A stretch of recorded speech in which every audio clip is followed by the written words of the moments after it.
नमस्कार, मी वर्षा नलवडे. डॉक्टर तुमच्या घरी आमच्या खास कार्यक्रमात आपल्या सर्वांचं स्वागत. आज आपल्या कार्यक्रमात सहभागी झाले आहेत डॉक्टर यशवंत माने. डॉक्टर यशवंत माने गेली अनेक वर्ष वंध्यत्व निवारणासाठी काम करतात. डॉक्टर माने, तुमचं खूप खूप स्वागत आहे एनडीटीव्ही मराठीमध्ये. कार्यक्रमाला सुरुवात करण्याआधी डॉक्टर मानेंची थोडक्यात ओळख करून देऊ इच्छिते. डॉक्टर यशवंत माने यांचा जन्म धाराशिव जिल्ह्यातील उमरगा तालुक्यामधील माडस या गावात एका सामान्य शेतकरी कुटुंबात झाला. डॉक्टर यशवंत माने यांनी नाशिक येथील मेडिकल कॉलेजमध्ये MBBS ही वैद्यकीय शाखेतील पदवी संपादन करून याच ठिकाणी DGO ही पदव्युत्तर पदविका आणि त्याबरोबरच DNB ही पदवी देखील मिळवली. त्यानंतर डॉक्टर यशवंत माने यांनी भारतातील प्रख्यात मेडिकल कॉलेज पॉंडिचेरी येथील जिपमर या संस्थेमध्ये प्रसूतीशास्त्र आणि स्त्री रोग विभागामध्ये सिनियर रजिस्ट्रार म्हणून उत्कृष्ट सेवाही बजावली आहे. तमिळनाडू राज्यातील वेल्लोर या ठिकाणी ख्रिश्चन मेडिकल कॉलेज म्हणजेच CMC या ठिकाणी रिप्रोडक्टिव्ह मेडिसिन युनिट विभागामध्ये 1 वर्ष ते सेवारत होते. या ठिकाणीच डॉक्टर यशवंत माने यांनी All India Entrance of National Board of Examination New Delhi ही परीक्षा उत्तीर्ण केली आणि postdoctoral fellowship in reproductive medicine शिक्षणासाठी कोलकाता या ठिकाणी प्रख्यात डॉक्टर BN चक्रवर्ती यांच्या मार्गदर्शनाखाली 3 वर्षांची उच्च वैद्यकीय पदवी देखील घेतली. ही पदवी घेतलेले डॉक्टर यशवंत माने हे महाराष्ट्रातले पहिलेच डॉक्टर आहेत. पुढील वैद्यकीय शिक्षण डॉक्टर माने यांनी बॉस्टन IVF सेंटर USA या ठिकाणाहून पूर्ण केलं. मार्च 2008 साली नाशिक या ठिकाणी परमपूज्य श्री श्री रविशंकर यांच्या हस्ते Atharva infertility and test tube baby सेंटरची स्थापना केली. अत्याधुनिक IVF ही उपचार पद्धती वापरून गेल्या दशकभरापासून Atharva infertility and test tube baby सेंटरमध्ये 1800हून अधिक टेस्ट ट्यूब बेबींचा जन्म झाला आहे. या व्यतिरिक्त डॉक्टर माने हे मुंबई, पुणे, बंगळुरू, हैदराबाद आणि गुलबर्गा असे देशातील वेगवेगळ्या IVF सेंटरमध्ये गेल्या 13 वर्षांपासून व्हिजिटिंग IVF कन्सल्टंट म्हणून सेवारत आहेत. दर महिन्याला 250हून अधिक एम्ब्रिओ ट्रान्सफर करतात आणि सातत्यानं 70%हून अधिक सक्सेस रेटही आहे. डॉक्टर यशवंत माने यांच्या नाशिक येथील Atharva infertility and test tube baby सेंटरचा सक्सेस रेट भारतातल्या इतर कोणत्याही IVF सेंटरपेक्षा सातत्यानं सर्वाधिक आहे. सर, तुमचं पुन्हा एकदा स्वागत आहे एनडीटीव्ही मराठीमध्ये. सर, सुरुवातीचाच प्रश्न अतिशय महत्त्वाचा आहे. स्त्रियांमध्ये वंध्यत्व निर्माण करणारे सामान्य घटक नेमके कोणकोणते असतात? स्त्रियांमध्ये जे सामान्य घटक आपण क्लासिफाय करू इच्छितो की स्त्रीबीज तयार होण्यामध्ये काही प्रॉब्लेम असतात, त्याला ओव्युलेटरी डिस्फंक्शन म्हणतो, किंवा गर्भनलिकेचा प्रॉब्लेम असतो त्याला ट्युबल फॅक्टर म्हणतो, किंवा गर्भपिशवीमध्ये काही प्रॉब्लेम असतात त्याला आपण युट्राइन फायब्रॉइड्स म्हणतो किंवा ॲडेनोमायोसिस म्हणतो. आणि खूप रेअर फॅक्टर्स ज्याला आपण म्हणतो की लाईक काही मुलींना जन्मताच गर्भपिशवी नसते, किंवा जन्मताच गर्भपिशवीच्या आकारामध्ये काही प्रॉब्लेम असतात, काही युनिकॉर्नेट युट्रस, बायकॉर्नेट युट्रस, अजेनेटिक युट्रस, अशा अनेक कारणं असतात ते जन्मताच त्या मुलीमध्ये असतात, पण ह्याचं प्रमाण बऱ्यापैकी कमी असतं. निश्चितच. सर, तुम्ही आता एक उल्लेख केलात ओव्ह्युलेटरी डिस्फंक्शन, याचा अर्थ नेमका काय असतो? प्रत्येक स्त्रीला जर प्रेग्नन्सी राहायची असेल तर महिन्याच्या मासिक पाळीमध्ये 14 ते 16व्या दिवशी स्त्रीबीज तयार होऊन ते ओव्ह्युलेशन व्हायला पाहिजे. लाईक प्रत्येकाचा जन्म आईकडनं स्त्रीबीज येतात, वडिलांकडनं शुक्राणू येतात, त्याचं फलन किंवा फर्टिलायझेशन होऊन प्रेग्नन्सी राहते. ओव्ह्युलेटरी डिस्फंक्शनमध्ये काय होतं की स्त्रीचे स्त्रीबीज महिन्याच्या महिन्याला तयार होत नाही आणि ते ओव्ह्युलेशन होत नाही.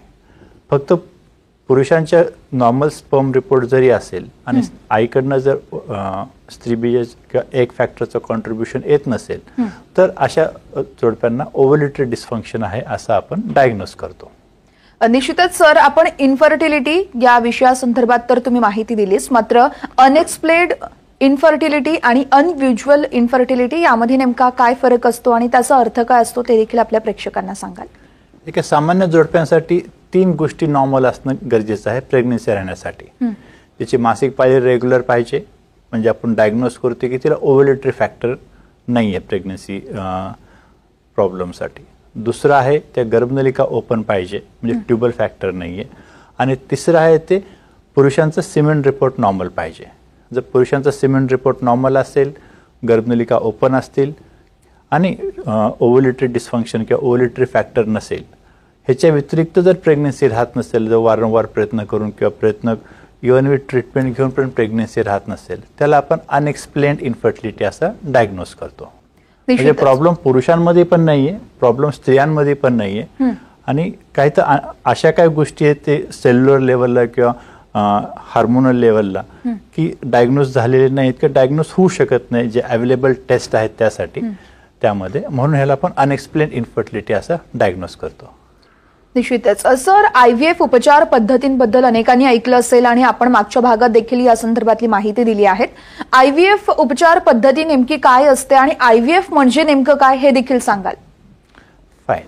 IVF is a very simple procedure आहे. IVF म्हणजे त्या मेडिकल लँग्वेज मध्ये आपण इन विट्रो फर्टिलायझेशन म्हणतो किंवा सामान्य लोक ह्याला टेस्ट ट्यूब बेबी ट्रीटमेंट म्हणून पण समजतात. IVF मध्ये काय करतो की नॉर्मली आपण एका स्त्रीचं मासिक पाळी पाहिली तर एक स्त्रीबीज तयार होतं, पण IVFच्या ट्रीटमेंटमध्ये आपण त्या स्त्रीला काही इंजेक्शन देऊन साधारण 8 ते 10 स्त्रीबीज व्हावे ही अशी अपेक्षा असते. म्हणून त्या प्रकारचे इंजेक्शन्स त्या प्रकारच्या डोसमध्ये आणि तेवढ्या कालावधीमध्ये साधारण एक 8 ते 10 दिवस हे असे इंजेक्शन्स देतो. इंजेक्शन दिल्यानंतर मग आपण सोनोग्राफीवरती ते स्त्रीबीजाची वाढ कशी आहे ती चेक करतो. स्त्रीबीजाची वाढ समाधानकारक असेल की मग ते स्त्रीला शेवटचे इंजेक्शन देऊन ते तयार झालेलं फॉलिकल आपण ॲस्पिरेट करतो. ह्याला आपण ओवम पिकअप म्हणतो. ओवम पिकअप केल्यानंतर लॅबमध्ये ते स्त्रीबीज आपण कलेक्ट करतो आणि सायमल्टेनियसली आपण हजबंडचं सिमेन ॲनालिसिस सिमेन घेतो आणि सिमेन ॲनालिसिस करून चांगले स्पर्म सेपरेट करतो आणि लॅबमध्ये ते स्त्रीबीज फलन करतो. इनिशियली हे स्त्रीबीज फलन करण्याची प्रक्रिया ज्या IVF इंग्लंडमध्ये 1978 मध्ये पहिली केस झाली, इनिशियली हे स्त्रीबीज फलन प्रक्रिया ही टेस्ट ट्यूबमध्ये केली होती. म्हणून ह्याला टेस्ट ट्यूब बेबी हे नाव पडलं. आणि टेस्ट ट्यूब बेबी हे नाव समजण्यासाठी किंवा बोलण्यासाठी सोपं असल्यामुळं ह्याचा उच्चार टेस्ट ट्यूब बेबी ट्रीटमेंट म्हणूनच पुढे बोललं जातं. पण रिसेंट आता प्रत्येक IVF लॅबमध्ये हे स्त्रीबीज फलन करण्याची प्रक्रिया हे पेट्री डिशमध्ये केली जाते. त्याच्यामुळे पण टेस्ट ट्यूब बेबी हे सोपं आणि easy to understand and easy to spell म्हणून हे टेस्ट ट्यूब बेबी ह्याला नाव पडलं. निश्चितच. सर, IVF उपचाराची गरज नेमकी कधी लागते? IVF उपचाराची गरज बेसिकली त्या जोडप्यांना प्रॉब्लेम काय आहे. जर दोन्ही गर्भनलिका ब्लॉक असतील किंवा स्त्रीबीज तयार होण्यासाठी काय प्रॉब्लेम असतील किंवा स्त्रीचं वय जास्त असेल किंवा पुरुषांच्या वीर्यामध्ये असे काय प्रॉब्लेम असतील की जे नॅचरल ट्रीटमेंटने किंवा इन्फर्टिलिटीच्या इतर कोणची ट्रीटमेंट आहे त्याने प्रेग्नन्सी राहणे होत नसेल तर अशा जोडप्यांना IVF ट्रीटमेंटची गरज लागते. सर, IVF म्हणजे नेमकं काय असतं हे आपण जाणून घेतलं आहे, मात्र IVF या उपचाराची सुरुवात नेमकी कशी केली जाते? IVF ट्रीटमेंट जेव्हा सुरू करतो एखाद्या जोडपं जेव्हा क्लिनिकला येतं तर पेशंटची त्या कपलची पूर्ण हिस्ट्री घेतली जाते. स्त्रियांची वेगळी पुरुषांची वेगळी हिस्ट्री घेतली जाते. प्लस स्त्रियांची सोनोग्राफी करून आपण गर्भपिशवी कशी आहे, ओव्हरीमध्ये स्त्रीबीजाची संख्या कशी आहे, काउंट कशी आहे हे चेक करतो. ओव्हरीमध्ये कोणची गाठ आहे की नाही, गर्भपिशवीमध्ये कोणची फायब्रॉइडची गाठ आहे की नाही हे चेक करतो. ते झाल्यानंतर त्यांचे दोघांचे ब्लड टेस्ट केले जातात आणि महत्त्वाचं म्हणजे पुरुषांची सिमेंट टेस्ट केली जाते. वेऱ्याची तपासणी हे युजली 2 दिवस ॲब्स्टेनन्स देऊनच आपण करतो, जेणेकरून आपल्याला ॲक्युरेट डायग्नोसिस आपल्याला मिळू शकते. ह्या टेस्ट झाल्यानंतर मग पेशंटचे अजून काय एक्स्ट्रा टेस्ट असेल, काही वेळेस आम्ही काही पेशंट्समध्ये प्री IVF हिस्ट्रोस्कोपी नावाची पण टेस्ट करतो. ह्याच्यामध्ये आपण पेशंटला एक 4 तास ॲडमिट करतो, छोटीशी ॲनेस्थेशिया देऊन युट्रसमध्ये कॅमेरा टाकतो आणि आपण टीव्हीवरती चेक करतो की गर्भपिशवी आतून कशी आहे, काय ॲडिजन्स आहेत की नाही, काय फायब्रॉइड आहे की नाही, काय पॉलिप आहे की नाही, ह्या गोष्टी चेक करतो IVF ट्रीटमेंट करायच्या अगोदर. आणि काही प्रॉब्लेम असेल त्या हिस्ट्रोस्कोपीमध्येच हे प्रॉब्लेम क्लिअर करतो आणि मग आपण ॲक्च्युअल IVFची ट्रीटमेंट सुरू करतो. निश्चितच. सर, IVF आणि इस्की यातला नेमका फरक काय असतो ते देखील आमच्या प्रेक्षकांना सांगाल? IVF आणि इक्सी बेसिकली हे स्त्रीबीज फलन करायची टेक्निक आहे. बेसिकली IVFची जेव्हा सुरुवात झाली 1978 मध्ये तेव्हा सायंटिस्टनी UK मध्ये किंवा लंडनमध्ये काय केलं, एक स्त्रीबीज घेतलं आणि त्याच्याभोवती 50,000 शुक्राणू सोडले आणि त्यातनं मग जो हेल्दीएस्ट शुक्राणू आहे तो त्या स्त्रीबीजेमध्ये पेनिट्रेट होऊन फर्टिलायझेशन होतो. ह्याला IVF म्हणतो. 1992-94च्या कालावधीमध्ये मध्ये पुरुष वंध्यत्वासाठी एक वरदान ठरलेली ट्रीटमेंट जगासमोर आली. ते म्हणतो आपण इंट्रासायटोप्लाझ्मिक स्पर्म इंजेक्शन. त्याचं शॉर्ट फॉर्म आहे ICSI. ज्या पुरुषांचं वीर्याचा काउंट खूपच कमी आहे, जे IVFने पण प्रेग्नन्सी राहू शकत नाही, किंवा काही पुरुषांचा वीर्याचा काउंट 0 आहे, पण ह्या पुरुषांच्या टेस्टिसमधनं किंवा इपिटिडायमिसमधनं डायरेक्टली आपण स्पर्म्स ॲस्पिरेट करून ते स्पर्म जर घेतले आणि एक स्पर्म एका एगमध्ये जर इंजेक्ट करून ते स्त्रीबीज फलन केलं, ह्याला आपण ICSI टेक्निक म्हणतो. IVF जर तुमचं सिमेंट रिपोर्ट नॉर्मल असेल पुरुषांचा, तर स्त्रीबीज फलन करायची टेक्निक युजली IVFने करतो. जर पुरुषांचं जर वीर्याच्या काउंटमध्ये खूप प्रॉब्लेम असेल किंवा मॉर्फॉलॉजीमध्ये काय प्रॉब्लेम असेल, तर ते हेल्दी सिलेक्टेड मॉर्फॉलॉजिकली नॉर्मल स्पर्म्स ते स्त्रीबीजामध्ये इंजेक्ट करून ते स्त्रीबीज फलन करतो. हे ICSI असतं. सर, मग ICSIमुळे आपला हा रेट वाढत असतो का? सक्सेस रेट वाढतो का? स्त्रीबीज फलन होण्याची जी क्षमता आहे IVF पेक्षा निश्चितपणे ICSIमध्ये थोडी जास्त आहे. म्हणून आम्ही अथर्व इन्फर्टिलिटीमध्ये ICSI फॉर ऑल ही टेक्निकच मागच्या 12-14 वर्षापासून करत आलेलो आहे. आणि असा आमचा अनुभव आहे की ICSI केल्यानं स्त्रीबीज फलन करण्याची क्षमता जास्त असते, नंबर ऑफ स्त्रीबीज जास्त फलन होतात आणि अनुषंगाने नंबर ऑफ एम्ब्रिओज पण जास्त असतात. जर आपल्याकडे नंबर ऑफ एम्ब्रिओज जास्त मिळाले तर आपल्याला एक भरपूर ऑप्शन्स मिळतो की मी 1 to 5 कोणता एम्ब्रिओ सिलेक्ट करू आणि कोणता एम्ब्रिओ मी ट्रान्सफर करू, आणि उरलेले जे चांगले एम्ब्रिओज आहेत ते मला स्टोअर करता येतात. स्टोअर केलेले एम्ब्रिओज मला माहिती आहे की हे IVFची ट्रीटमेंट अनफॉर्च्युनेटली 100% सक्सेस रेट मिळत नाही. अथर्व इन्फर्टिलिटीमध्ये आम्ही सातत्याने 70% पर्यंत आम्ही पोहोचलेलो आहे. 30% केसेसमध्ये फेल्युअर असतात IVFमध्ये. Even with best possible treatment, best possible injections, best possible lab, हे सर्व करून पण काही वेळेस 35-40% मध्ये पण व्हेरिएशन्स मिळतो पेशंटचा ह्याच्यावरती रिपोर्ट्स बघून. जर इन केस फर्स्ट अटेम्प्टमध्ये IVF ट्रीटमेंट फेल झाली तर माझ्याकडे फ्रीज केलेले जे एम्ब्रिओ असतात ते पुढच्या 10 वर्षाच्या कालावधीमध्ये कधीही वापरू शकतो. तर पेशंटचा ॲडव्हान्टेज काय की पेशंटला परत IVF सायकल किंवा पिकअप करायची गरज नाही आहे, नंबर ऑफ इंजेक्शन्स घ्यायची गरज नाही आहे, आणि पेशंटला जो स्ट्रेस आहे फेल्युअरचा तो खूप जास्त फेस करावा नाही लागणार. कारण पेशंटला माहिती आहे की माझे एम्ब्रिओ अजूनही फ्रीज केलेले आहेत, तर हेच एम्ब्रिओ मी नेक्स्ट सायकलला पण वापरू शकते. ही निगेटिव्ह साईड. IVFचे पॉझिटिव्ह साईड जर पाहिलं तर मेजॉरिटी पेशंट जर IVF ट्रीटमेंट नाही घेतले तर अनफॉर्च्युनेटली त्यांना ह्या आयुष्यामध्ये प्रेग्नन्सी राहिलीच नसते. पण IVF ट्रीटमेंट करून ह्यांना सक्सेस रेट 70% पर्यंत आपण अचीव केलेला आहे. फर्स्ट टाइम IVFने प्रेग्नन्सी राहिली, खूप चांगली गोष्ट आहे. परत 3 years 5 years down the line if the couple wishes to have a second child आणि त्यांना प्रेग्नन्सी राहण्यासाठी प्रॉब्लेम होत असेल तर पूर्ण IVF ट्रीटमेंट रिपीट करायची गरज नाही आहे. जे एम्ब्रिओज आपण लॅबमध्ये स्टोअर करतो ते आपण -196 डिग्रीजला लिक्विड नायट्रोजन नावाच्या केमिकलमध्ये फ्रीज करतो आणि तेच एम्ब्रिओ इवन आफ्टर 5 years आपण परत ट्रान्सफर करू शकतो आणि परत पेशंटला प्रेग्नन्सी राहू शकते. निश्चितच. त्यामुळे ICSI ही उपचार पद्धती एकूणच चांगली असं म्हणायला हरकत नाहीये. निश्चितपणे. सर, ICSI उपचारासाठी ऍडमिट होण्याची गरज आहे का? अजिबात नाही. लोकांचा हा गैरसमज आहे की IVF ट्रीटमेंट दरम्यान हॉस्पिटलला ऍडमिट व्हावं लागतं. IVF ही पूर्ण ट्रीटमेंट ही डे केअर प्रोसिजर आहे. म्हणजे पेशंटला क्लिनिकला 2 ते 3 तासासाठी यावं लागतं आणि तेवढ्या कालावधीमध्ये पेशंट काय तपासण्या करतात, काही इंजेक्शन्स असतात, कधी सोनोग्राफी असते, कधी ब्लड टेस्ट असते, किंवा ओव्हम पिकअप आणि एम्ब्रिओ ट्रान्सफरची पण जेव्हा ट्रीटमेंट असते पेशंटला 4 तासाच्या वर आम्ही ॲडमिट नाही करत. मॅक्झिमम 3 ते 4 तासामध्ये पेशंट परत घरी जाऊ शकतो किंवा वर्किंग वुमेन असेल she can go and join her work. निश्चितच. सर, ICSI नंतर बेड रेस्टची गरज असते का? कारण अनेकदा अशा चर्चा केल्या जातात की ICSI ट्रीटमेंट केल्यानंतर कुठेतरी ऍडमिट जरी नाही होता आलं तर मग बेड रेस्ट घेणं गरजेचं असतं. ते नेमकं काय आहे? बेड रेस्ट घेणं गरजेचं असतं का जर का आपण ICSI ट्रीटमेंट केली तर?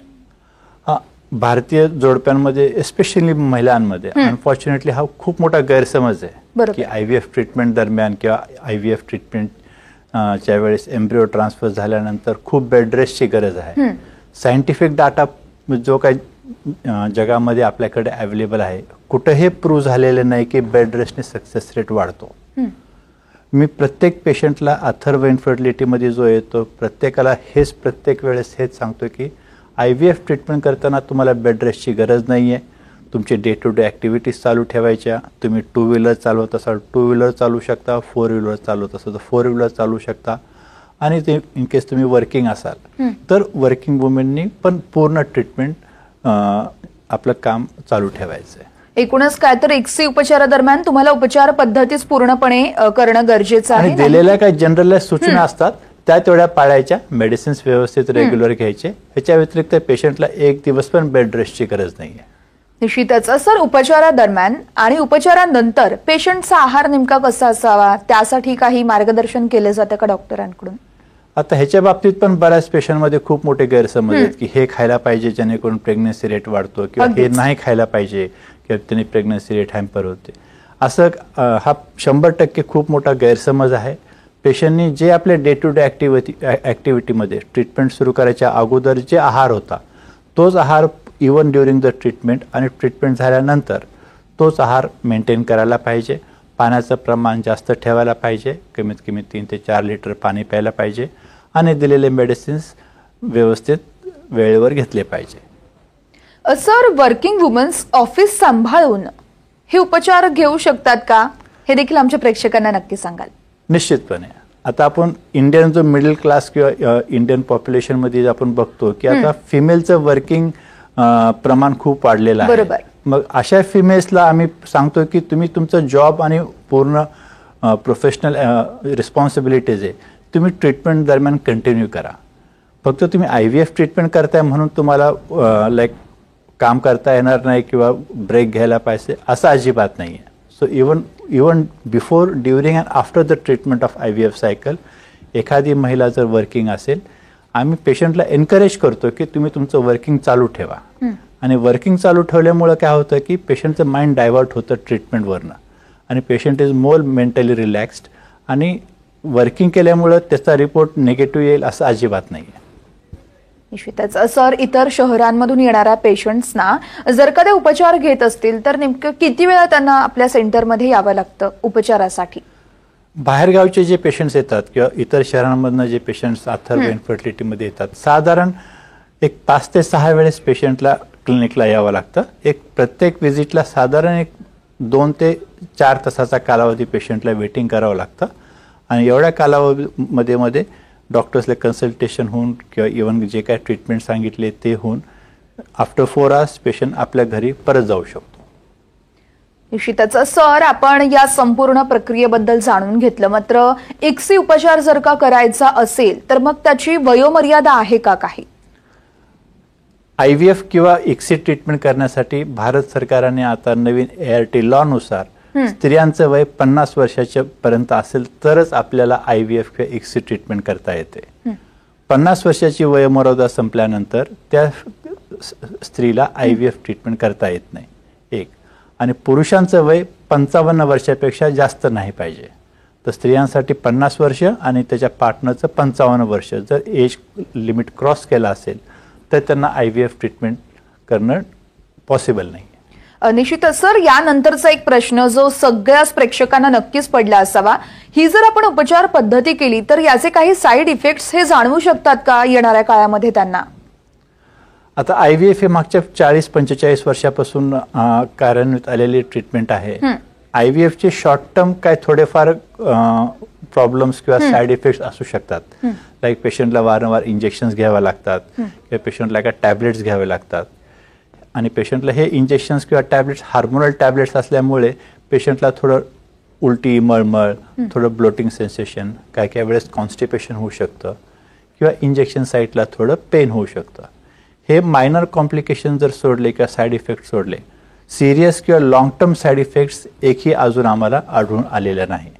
तर IVF ट्रीटमेंट ही सेफ आहे आणि त्याचे काही लॉंग टर्म कॉम्प्लिकेशन्स हे ॲब्सोल्युटली 0 आहेत. निश्चितच सर, यानंतर एक प्रश्न सगळ्या प्रेक्षकांसाठी महत्त्वाचा आहे. आपण वंध्यत्वावरती संपूर्ण चर्चा केली, मात्र प्रेक्षकांना नेमकं कशा पद्धतीने तुम्ही आवाहन कराल वंध्यत्व जर का येऊ नये? अर्थातच आपण सुरुवातीलाच जाणून घेतलं ते अनुवंशिकतेने पण येऊ शकतं, मात्र वंध्यत्व टाळण्यासाठी एखादा व्यायाम असतील किंवा मग योगा असेल किंवा मग आपला जे आहार पद्धती आहे या संदर्भात आमच्या प्रेक्षकांना नक्की मार्गदर्शन कराल. फाईन. एक म्हणजे लाईक जसं मी मागच्या एपिसोडमध्ये सांगितलं, एक बायोलॉजिकल क्लॉक आहे स्त्रियांमध्ये. तर एक स्त्रीची आई बनण्याची क्षमता ही मॅक्झिमम 30 वर्षाला पीक होते आणि 30 वर्षानंतर ते कमी होते. तर स्त्रियांसाठी आई बनण्याची क्षमता ही खूप लिमिटेड आहे, साधारण 23 ते साधारण 35 किंवा 38 वर्षापर्यंत. स्त्रियांनी ह्या कालावधीमध्येच प्रेग्नन्सी प्लॅन करायला पाहिजे एक. आणि आपण बघतोय की आउटडोर ॲक्टिव्हिटीज कमी आहेत, जंक फूडचं प्रमाण जास्त झालेलं आहे, स्थूलपणा खूप वाढलेली आहे स्त्रियांमध्ये पण. त्याच्यामुळे स्त्रीबीज तयार होणे किंवा ओव्हलिटरी प्रॉब्लेम्स स्त्रियांना फेस करावे लागतात. तर नियमित आहार ठेवणे, भरपूर पाणी पिणे आणि वजन आपल्या हाईटच्या नॉर्मल रेंजमध्ये ठेवणे, त्याला आपण बॉडी मास इंडेक्स म्हणतो. ते नॉर्मल BMI जर असेल, हाईटच्या हिशोबाने जर वजनाचं जर प्रमाण असेल आणि नियमित व्यायाम करून आणि आहार नशामुक्त जर राहिलं तर डेफिनेटली प्रेग्नन्सी राहण्याचे खूप चान्सेस आहेत. This is equally applicable to males. पुरुषांनाही तेच ॲप्लिकेबल होतं की व्यसन नाही पाहिजे, स्थूलपणा नाही पाहिजे आणि नियमित व्यायाम करून आपल्या वजन हाईटच्या रेंजमध्ये पाहिजे की नॉर्मल BMI साधारण 19 ते 24च्या रेंजमध्ये असतं. त्या रेंजमध्ये जर पुरुषांनी आणि स्त्रियांनी आपलं वजन जर ठेवलं, नशामुक्त जर राहिलं आणि रेग्युलर व्यायाम केला आणि आहार व्यवस्थित मेंटेन केला तर ह्या गोष्टी त्यांना वंध्यत्वाचा प्रॉब्लेम फेस करण्यासाठी खूप कमी प्रमाणात त्यांना प्रॉब्लेम असेल. निश्चितच याचा एकूणच अर्थ असा की आहार असेल किंवा मग तुमचा व्यायाम असेल, धकाधकीच्या जीवनामध्ये या सगळ्या गोष्टी करणं अतिशय महत्त्वाचं आहे. सर, खूप खूप धन्यवाद. तुम्ही IVF उपचार पद्धती असेल किंवा मग ICSI ट्रीटमेंट ही नेमकी कशी केली जाते, त्याचे ते केल्यानंतर नेमकं काय होतं, काय काळजी घ्यावी, या संदर्भात आमच्या सगळ्या प्रेक्षकांना मार्गदर्शन केलं. त्यासाठी तुर्तास आता मी इथेच थांबत आहोत. पुन्हा एकदा सरांना भेटणार आहोत एका नवीन विषयासह. कुठेही जाऊ नका, पाहत रहा NDTV मराठी.